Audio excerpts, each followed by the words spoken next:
Mbah Jum, begitu beliau dipanggil. Saya bertemu dengannya pada tahun 2008 saat berlibur di Yogyakarta. Saya tidak hafal nama-nama desa di Jogja, maka jangan tanya pada saya di mana desa Mbah Jum atau di mana pasar tempat Mbah Jum berjualan. Karena kisah ini saya tulis berdasarkan obrolan saya dengan cucu beliau. Jadi saya nggak ngikutin Mbah Jum sampai ke pasar ya. Di samping itu saya tidak memiliki dokumentasi apapun tentang beliau, termasuk gambar yang beredar di sosial media itu bukan gambar beliau. Begitu juga dengan gambar yang saya gunakan saat ini juga bukan gambar atau ilustrasi rumah beliau. Kisah ini kemudian saya tulis pada tahun 2018, artinya 10 tahun setelah kejadian ya. Saya dokumentasikan di Telegram saya pada tanggal 1 Mei 2018 dan viral pada tahun itu. Dan akhirnya kembali viral lagi pada tahun 2023 ini. Mbah Jum seorang tunanetra yang berprofesi sebagai pedagang tempe. Setiap pagi, beliau dibonceng cucunya ke pasar untuk berjualan tempe. Sesampainya di pasar, tempe segera digelar. Sambil menunggu pembeli datang, di saat pedagang lain sibuk menghitung uang dan ngerumpi dengan sesama pedagang, Mbah Jum selalu bersenandung sholawat. Cucunya meninggalkan Mbah Jum sebentar karena ia juga bekerja sebagai kuli panggul di pasar itu. 2 jam kemudian cucunya datang kembali untuk mengantar si mbahnya pulang ke rumah. Tidak sampai 2 jam dagangan tempe Mbah Jum sudah habis ludes. Mbah Jum selalu pulang paling awal dibanding pedagang lainnya. Sebelum pulang, Mbah Jum selalu meminta cucunya menghitung uang hasil dagangannya dulu. Bila cucunya menyebut angka lebih dari Rp50.000, Mbah Jum selalu minta cucunya mampir ke masjid untuk memasukkan uang lebihnya itu ke kotak amal. Saat saya tanya, kenapa begitu?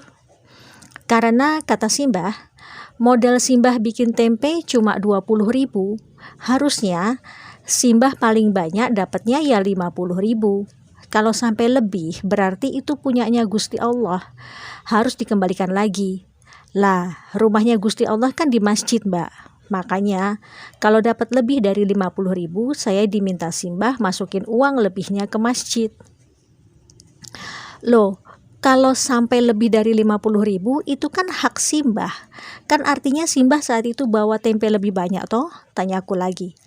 Enggak, Mbak.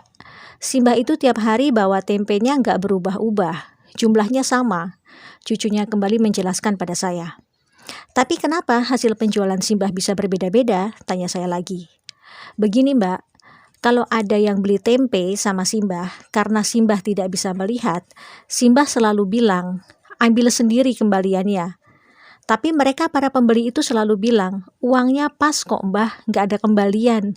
Padahal banyak dari mereka yang beli tempe 5.000, ngasih uang 20.000.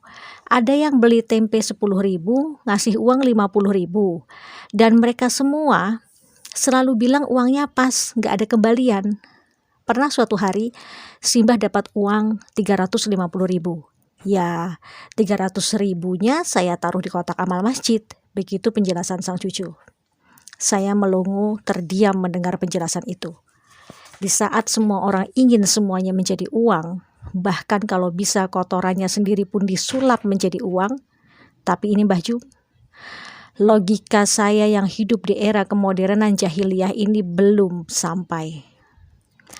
Sampai rumah pukul 10 pagi, beliau langsung masak untuk makan siang dan malam. Ternyata Mbah Jum juga seorang tukang pijat bayi, begitulah orang di kampung itu menyebutnya.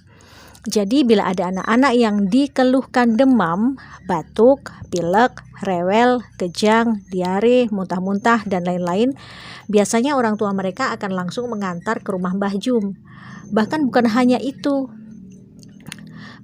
hanya untuk pijat bayi dan anak-anak, Mbah Jum juga bisa membantu pemulihan kesehatan bagi orang dewasa yang mengalami keseleo, memar, patah tulang, dan sejenisnya. Mbah Jum tidak pernah memberikan tarif untuk jasanya itu, padahal beliau bersedia diganggu 24 jam bila ada yang butuh pertolongannya. Bahkan bila ada yang memberikan imbalan untuk jasanya itu, ia selalu masukkan lagi 100% ke kotak amal masjid. Iya, 100%. Anda kaget? Sama, saya juga kaget. Ketika saya kembali bertanya, kenapa harus semuanya dimasukkan ke kotak amal? Mbah Jum memberi penjelasan sambil tersenyum. Kula niki sakjane mboten pinter mijet. Nek wonten sing seger waras mergo dipijet kalih kula, niku sanes kula sing damel seger waras. Niku kersane Gusti Allah. Lah dadose mbayare mboten kalih kula, tapi kalih Gusti Allah. Beliau bicara dalam bahasa Jawa yang artinya saya itu sebenarnya nggak pinter mijit. Kalau ada yang sembuh karena saya pijit, itu bukan karena saya, tapi karena Gusti Allah. Jadi bayarnya bukan sama saya, tapi sama Gusti Allah. Lagi-lagi saya terdiam, lurus menatap wajah keriputnya yang bersih. Ternyata manusia yang datang dari peradaban kapitalis akan terkaget-kaget saat dihadapkan oleh peradaban sedekah tingkat tinggi macam ini. Di mana di era kapitalis orang sekarat saja masih bisa dijadikan lahan bisnis. Jangankan bicara gratis, dengan menggunakan kartu BPJS saja sudah membuat beberapa oknum medis sinis.